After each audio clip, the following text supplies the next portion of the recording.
There's been a lot going on in the tech world lately. Apple unveiled a slew of services yesterday, Huawei is launching its latest flagship smartphone today, and Samsung even has a new mid-range phone to show off. The Galaxy A70 might not have the most powerful guts, but it packs a triple rear camera setup and a 32-megapixel selfie shooter, which are unique for the category.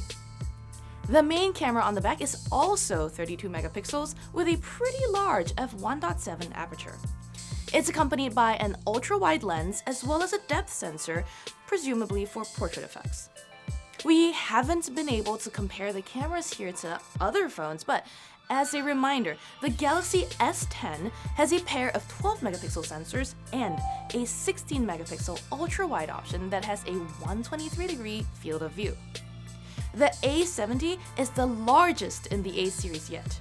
Its 6.7-inch Super AMOLED screen has a 20:9 aspect ratio with a 2400 by 1080 resolution, as well as an in-display fingerprint reader like the Galaxy S10.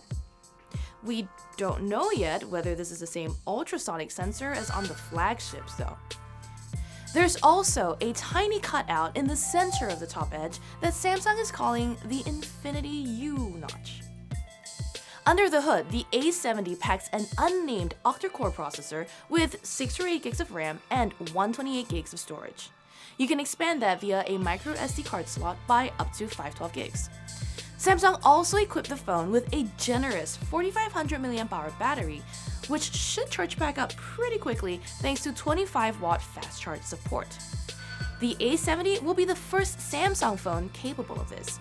The only other handset it announced that charges at that rate is the 5G Galaxy S10 Plus, which has the same size battery, but it won't ship until April. From all we know so far, which frankly isn't a lot, the A70 looks like an interesting mix of high-end features, but middling guts. Without knowing the price and availability, it's hard to tell how hyped we should be for it, especially when Samsung already has an affordable flagship in the S10e. We'll see you tomorrow with More Engadget Today.